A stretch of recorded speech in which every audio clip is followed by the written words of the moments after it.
बृहस्पतिवार व्रत कथा।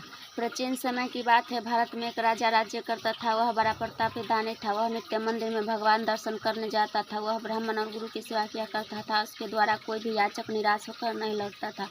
वह प्रत्येक गुरुवार को व्रत रखता था एवं पूजन करता था। हर दिन गरीबों की सहायता करता था। परंतु ये सब बातें उसकी रानी को अच्छी नहीं लगती थी। वह न व्रत करती थी और न किसी को एक पैसा दान देती थी। वह राजा को ऐसा करने पर भी मना करती थी। एक समय की बात है कि राजा शिकार खेलने वन में चले गए। घर पर रानी और दासी थी। उस समय गुरु बृहस्पति साधु का रूप धारण कर राजा के दरवाजे पर भिक्षा मांगने के लिए आए। साधु ने रानी से भिक्षा मांगी तो वह कहने लगी, हे साधु महाराज, मैं इस दान पुण्य से तंग आ चुकी हूँ। इस कार्य के लिए तो अब मेरे पति देव ही बहुत है। अब आप ऐसी कृपा करें कि मेरा सारा धन नष्ट हो जाए। यह कहकर इतना बात सुनकर साधु ने बोला, हे देवी, तुम बड़ी विचित्र हो। संतान और धन से कोई दुख नहीं होता। इसे सभी पापी भी पुत्र और धन की इच्छा करता है। अगर तुम्हारे पास अधिक धन है तो भूखे मनुष्य को भोजन कराओ, प्यासों को पानी पिलाओ, ब्राह्मणों को दान दो, कुआं तालाब बागबाड़ी का निर्माण कराओ। इस तरह के कर्मों से तुम्हारे कुल का अंश बढ़े तथा स्वर्ग की प्रतिमा ऋतु प्रसन्न हो। आपका नाम परलोक में सार्थक होगी। परंतु रानी साधु की इन बातों से खुश नहीं। उसने कहने लगी, हे साधु महाराज, ऐसे धन की कोई आवश्यकता नहीं जिसे अन्य लोगों को दान दूं, जिसे रखने में ही मेरा सारा समय नष्ट हो जाए। साधु ने कहा, हे देवी, यदि तुम्हारी ऐसी इच्छा है तो मैं जैसा बताता हूँ तुम वैसा ही करना। बृहस्पतिवार के दिन घर को गोबर से निपते हुए स्नान करते समय अपने केशों को धोते हुए स्नान करना। राजा से कहना, हजामत करवाए भोजन में मांस मदिरा खाना, कपड़ा धोबी के यहाँ धुलने के लिए भेजना। इस प्रकार 7 बृहस्पतिवार करने से तुम्हारा सारा धन नष्ट हो जाएगा। रानी ने साधु के कहने के अनुसार 7 बृहस्पतिवार तक वैसा ही करने का विचार किया। साधु के बताए अनुसार कार्य केवल 3 ही बृहस्पतिवार हुए थे कि उसका सारा धन नष्ट हो गया और दोनों समय परिवार संसारिक भोगों को लिए तरसने लगा। तभी राजा ने कहा, हे रानी, तुम यहाँ पर रहो, मैं परदेश जाता हूँ, क्योंकि यहाँ पर मुझे सभी मनुष्य जानते हैं। इसीलिए मैं यहाँ पर कोई काम धंधा नहीं कर सकता। मैं परदेश जाता हूँ, वहाँ पर कोई काम धंधा करूँगा, शायद हमारा भाग्य बदल जाए। ऐसा कहकर राजा परदेश को चला गया। राजा के बिना रानी और दासिया दोनों भोजन के किसी दिन भोजन मिलता और किसी दिन जल पीकर ही रह जाती।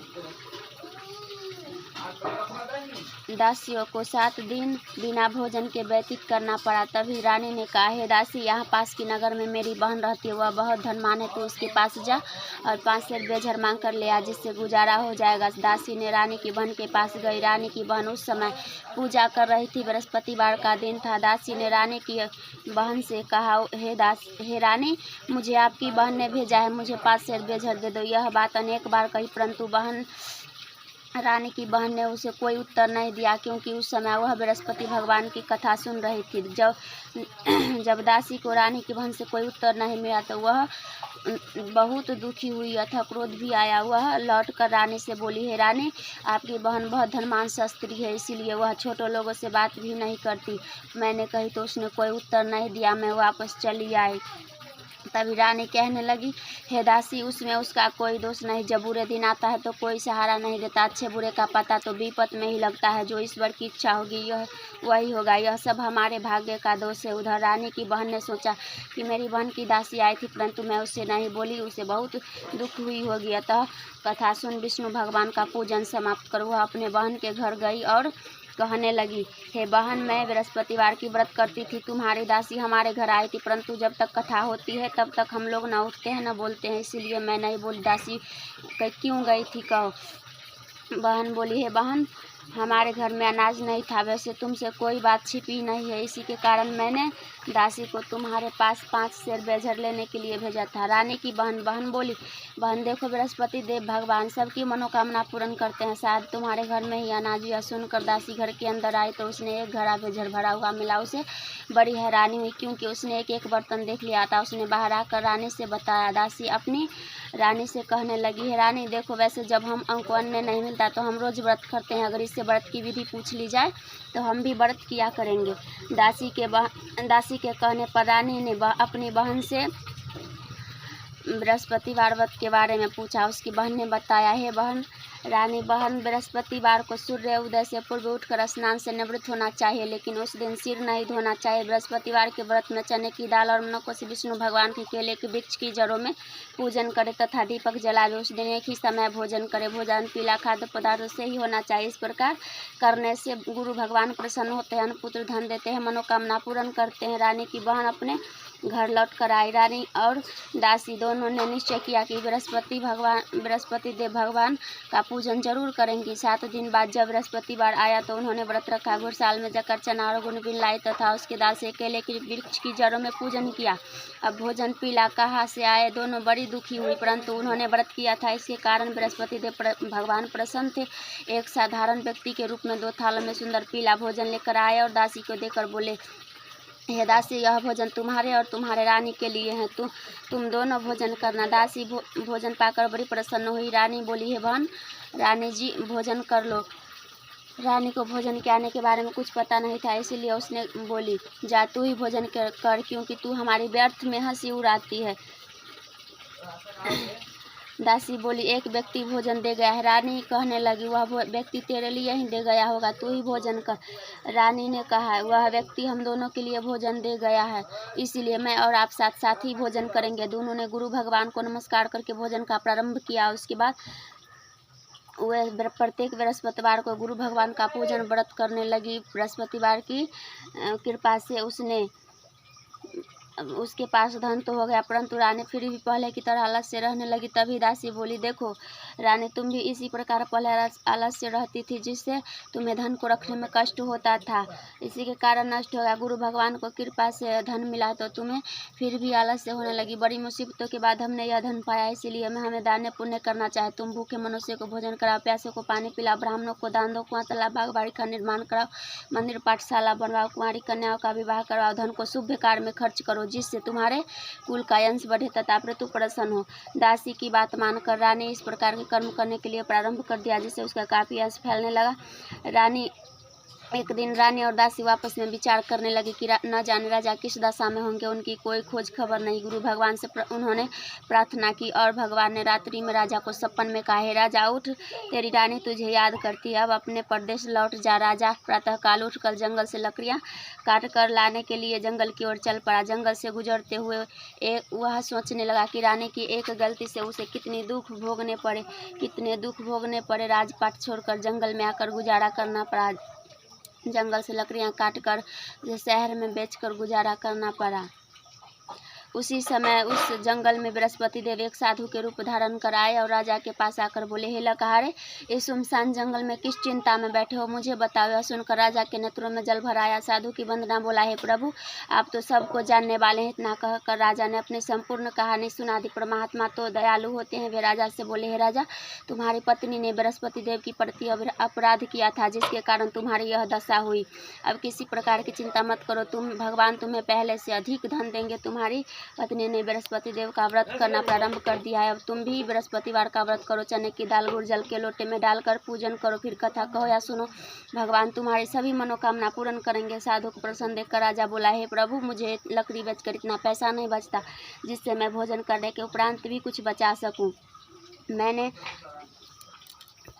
मैंने अपनी रानी को व्याकुल देखा है, मेरे पास तो कोई साधन नहीं जिससे समाचार जा सकूं, फिर बृहस्पति देव की कथा क्या कहूँ, मुझे तो कुछ भी मालूम नहीं। साधु ने कहा, हे राजा, तुम किसी प्रकार की चिंता मत करो। बृहस्पतिवार के दिन रोजाना की तरह जंगल से लकड़ियाँ काट कर ले आओ और शहर में बेच जाओ, जिससे तुम्हें दुगना धन प्राप्त होगा, जिससे भोजन करने के उपरांत भी बृहस्पति भगवान का पूजा का सम्मान भी आ जाएगा। बृहस्पति भगवान की व्रत कथा इस प्रकार की है। प्राचीन समय में एक बहुत ही निर्धन ब्राह्मण रहता था।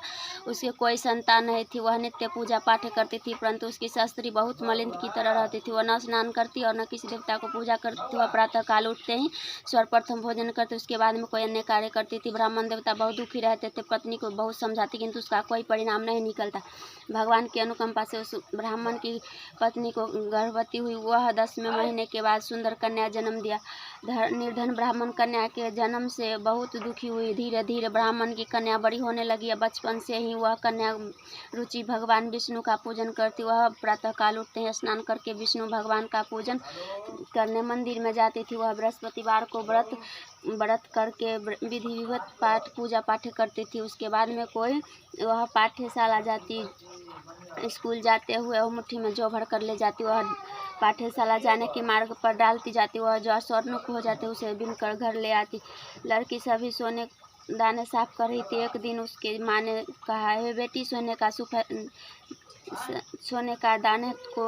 का सुख भी होना चाहिए।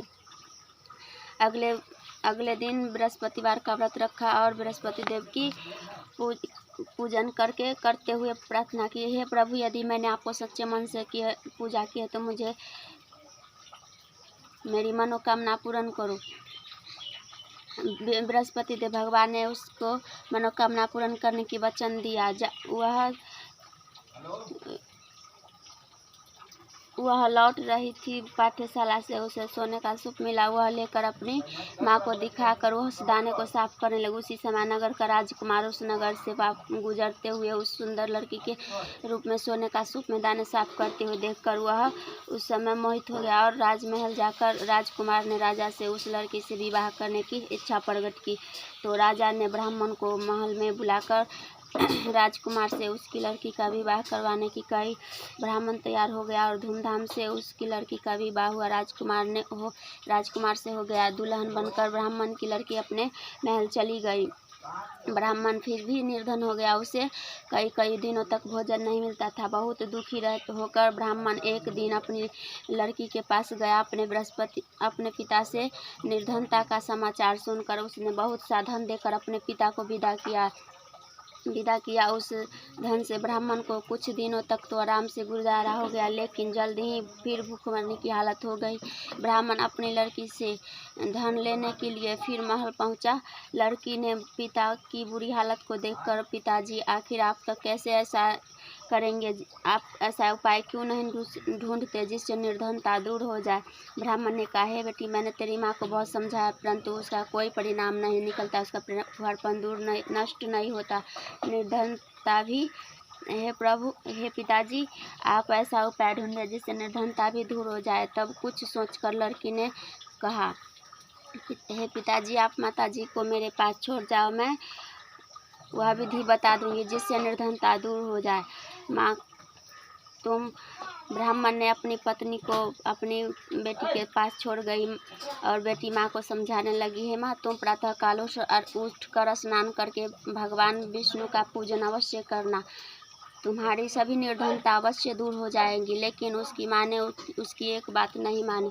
तब क्रोध होकर लड़की ने अपनी माँ को एक कक्ष में बंद कर दिया। सूर्योदय से पूर्व उठकर स्नान करवा के फिर मंदिर में ले जाकर भगवान बृहस्पति देव की पूजा कराई। कुछ दिनों तक ऐसा करने से उसकी माँ की बुद्धि में परिवर्तन होने लगी। वह स्वयं स्नान करके बृहस्पति भगवान की पूजा करती। उसके व्रत करने से बृहस्पति भगवान ब्राह्मण के घर में भगवान बृहस्पति की अनुकंपा, धन की वर्षा होने लगी। दोनों पति पत्नी धन पाकर आराम से जीवन यापन करते हुए विष्णु धाम को चले गए। लकहारा बने राजा ने स्वयं से भगवान बृहस्पति देव की यह कथा सुनकर बृहस्पतिवार का व्रत करने भगवान विष्णु का पूजन की। उसी समय उसे सभी कलेश दूर हो गए। परंतु अगला बृहस्पतिवार आया तो उन्होंने व्रत रखना भूल गया। बृहस्पति देव भगवान क्रोध में आए और भूल की उसे सजा दी। उसी दिन नगर में राजा ने घोषणा करवा दी कि सूचित किया जाता है, प्रत्येक नागरिक को मेरे महल में आकर भोजन करे। जो नहीं मानेगा उसे अपराधी मानकर दंड दिया जाएगा। लकहारा बने राजा ने उस नगर को राजा की घोषणा तो सुन ली, लेकिन जंगल से लकड़ी काट कर लाने और उन्हें बेचने में देर हो जाने के कारण उस समय महल में भोजन करने नहीं जा सका। अतः राजा के सैनिक लकहारे को पकड़ कर ले गए और राजा ने महल में एक कक्ष में बैठाकर भोजन करा रहा था। एक खूंटी पर रानी का हार, सोने का हार लटका हुआ दिखाई पड़ा। लकहारा अकेला उस समय कक्ष में भोजन कर रहा था। तभी एक अचानक घटना घटी और देखते ही देखते हार गायब हो गई, निकल गई। थोड़ी देर बाद नगर का राजा ने उसे गायब देखकर लकहारे को कारावास में डाल दिया गया। लकहारा मन ही मन अपने भाग्य को कोसने लगा। तभी उसे जंगल में मिले श्रेयांशी का याद स्मरण करते हुए थोड़ी देर भगवान बृहस्पति देव श्रेयांशी का रूप धारण कर राजा के पास आकर बोले, हे लकहारे, तूने भगवान बृहस्पति देव की पूजा नहीं की, इसी के कारण तुम्हें कष्ट हुआ। लेकिन अब की चिंता मत करो, बृहस्पतिवार के दिन तुम्हें दरवाजे पर 4 पैसे मिलेंगे, उससे तुम भगवान बृहस्पति देव की पूजन करना और प्रसाद बांट कर तभी सभी कलेश तुम्हारे सभी कष्ट दूर हो जाएंगे। बृहस्पतिवार को दिन दरवाजे पर पैसे पड़े हुए मिले। चने की दाल और गुड़ मंगवाकर लकहारे ने बृहस्पति भगवान की कथा कही तो भगवान बृहस्पति देव ने प्रसन्न होकर उस नगर के राजा को सपन में कहा।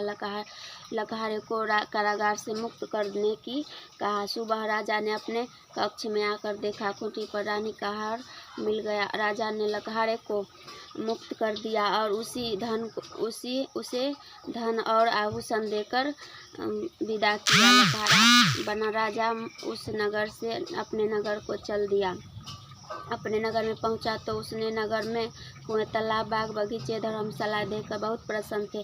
पूछा, यह सब किसके द्वारा बनाए गए? सब लोग कहने लगे, यह सब रानी और दासी के द्वारा बनाए गए हैं। राजा महल में पहुंचा तो रानी ने उसे स्वागत किया। तभी राजा ने निश्चय किया कि 7 रोज बाद तो सभी बृहस्पति देव भगवान की पूजन करते हैं, परंतु मैं प्रतिदिन व्रत किया करूँगा, दिन में 3 बार कथा कहूँगा। अब राजा हर समय दुशाले में चने की दाल बांधे रहता तथा दिन में 3 बार कथा कहता। बृहस्पति देव की कथा कुछ दिनों के बाद राजा ने अपनी बहन की याद आई। उन्होंने घोड़े पर सवार होकर अपनी बहन के यहाँ चल दिया। अभी राजा नगर के पास ही बाहर ही पहुंचा था कि उसने कुछ लोगों को सबको ले जाते हुए देखा। राजा स्मरण हो गया कि आज मैंने बृहस्पति देव की कथा किसी को नहीं सुनाई है। राजा ने कहा, लोगों, अरे भाई, मेरी बृहस्पति भगवान की कथा तो सुन लो।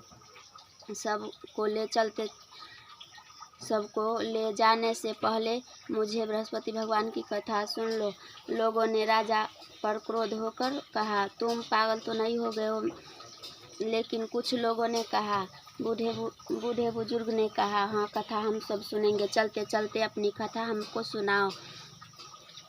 तब कथा आधी हुई तो सब हिलने लगे। जब कथा समाप्त हुई तो राम राम करके उठ गया और वह अगले बृहस्पतिवार को भगवान बृहस्पति देव का व्रत करने का, कथा सुनने का निश्चय कर लिया। घोड़े पर सवार राजा चलते चलते किसान के पास पहुंचा। किसान अपने खेत में हल चला रहा था।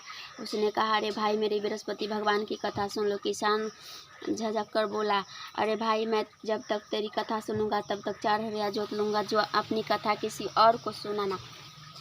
तभी राजा को हटते ही बैल पछाड़ खाकर जमीन पर गिर गए और किसान के पेट में जोर से दर्द होने लगा। उसी समय उसकी माँ रोटी लेकर आई और किसान के उससे पूछा। उसने घुड़सवार की पूरी कहानी सुनाई कि उसकी माँ ने दौड़ी हुई गई और उसके पास कही, अरे भैया, मैं तुम्हारी कथा सुनूंगा, अपनी कथा मेरे ही खेत पर चलकर सुनाना। राजा ने अपनी बहन के पहुंचकर बृहस्पति भगवान की कथा सुनाई तो बैल खड़े हो गए और किसान का पेट का दर्द भी बंद हो गया। राजा अपनी बहन के घर पहुंचा। उसने बहुत स्वागत किया। अगले दिन सुबह उठकर राजा ने देखा घर के सभी लोग भोजन कर रहे हैं कि भूखे को बृहस्पतिवार की कथा सुनाए बिना राजा भोजन नहीं करता था। उसने बहन से कहा, बहन, क्या ऐसे भी कोई व्यक्ति नहीं है जिसने भोजन नहीं किया हो जो मेरी बृहस्पति भगवान की कथा सुन ले? बहन बोली, भैया, यह हमारे देश ऐसे ही है। यहाँ पे पहले लोग भोजन करते हैं, उसके बाद में कोई अन्य कार्य करते हैं। अगर कोई पड़ोस में है तो मैं देख कर आती हूँ। एक गरीब के घर उसका बेटा बीमार होने के कारण भूखा रह गया था। राजा ने उसके घर जाकर बृहस्पति भगवान की कथा सुनाई, जिसके सुनते ही उसका बीमार बेटा बिल्कुल ठीक हो गया और उसके राजा की बहुत प्रशंसा होने लगी। एक दिन राजा ने अपनी बहन से बोली, बहन, अब तू भी तैयार हो जा, मेरे साथ चलो और कुछ दिन रहकर अब तुम वापस चले आना। राजा की बहन ने अपने पास अपने सास से पूछा तो सास ने ताने देते हुए कहा, बहू, मायके जाना है तो जा, परंतु मेरे पोते को मत ले जा, तुम्हारे भाई को कोई संतान नहीं है। कही तुम्हारी भाभी मेरे पोते के ऊपर जादू टोना न कर दे। दूसरे कक्ष में बहन की सास की बात राजा ने सुन लिया। वह अकेला ही अपने घर लौट आया और कहा, आप हाँ। रानी ने पूछा कि आप तो बहन की लाने की वादा की थी, आप बहन को क्यों नहीं लाया? राजा ने कहा, हम निसंतान है, इसलिए हमारे घर आना कोई पसंद नहीं करता है। उसने कहा, हे प्रभु, हे रणनाथ, हमें बृहस्पति देव ने सब कुछ दिया है, वे हमें संतान भी अवश्य देंगे। बृहस्पतिवार को विधिवत व्रत करते हुए राजा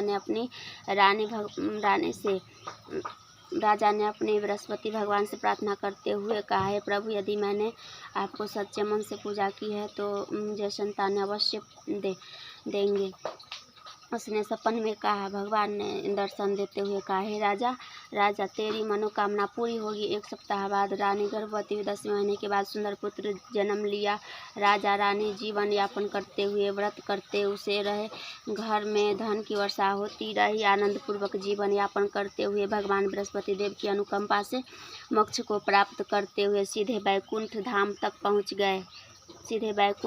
पहुँच गए। बृहस्पति देव को विधिवत व्रत कथा करके जो स्त्री पुरुष भगवान विष्णु का पूजन करते हैं उसकी सभी मनोकामना पूरी होती हैं। जो संसार में सद भगवान सच्चे हृदय से बृहस्पति देव की पूजन करते हैं उसे अवश्य वैकुंठ धाम की प्राप्ति होती है।